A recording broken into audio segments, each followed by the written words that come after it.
जामखेड येथे वाळू माफियांविरुद्ध स्थानिक गुन्हा शाखेची कारवाई। 2 आरोपींकडून 5,30,000 रुपये किमतीचा मुद्देमाल हस्तगत।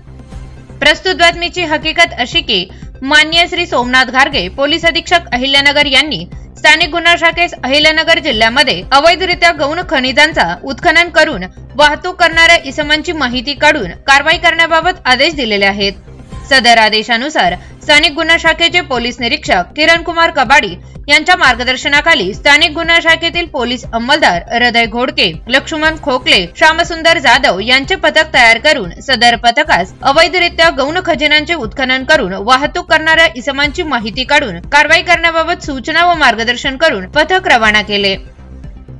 वरील पथक दिनांक 4/11/2025 रोजी जामखेड पोलीस ठाणे हद्दीमध्ये अवैधरित्या गौण खनिजांचे उत्खनन करून वाहतूक करणाऱ्या इसमांची माहिती काढत असताना पथकास अरणगाव ते हळगाव रोडने ट्रक क्रमांक MH12 FC 8769 यामध्ये गौण खनिज वाळू भरून फकराबाद मार्गे हळगावकडे जाणार असल्याची माहिती मिळाली।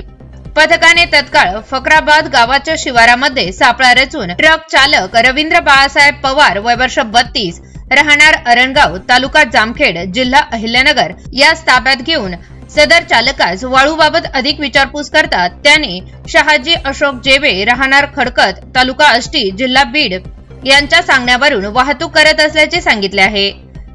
ताब्यातील इसमांच्या कब्जातून 30,000 रुपये किमतीची 3 ब्रास वाळू व 5 लाख रुपये किमतीचा ट्रक असा एकूण 5,30,000 रुपये किमतीचा मुद्देमाल जप्त करून श्यामसुंदर अंकुश जाधव स्थानिक गुन्हा शाखा अहिल्यानगर यांच्या फिर्यादीवरून जामखेड पोलीस ठाणे येथे गुन्हा रजिस्टर नंबर 599/2025 भारतीय न्याय संहिता 2023 चे कलम 303(2) प्रमाणे गुन्हा दाखल करण्यात आला आहे।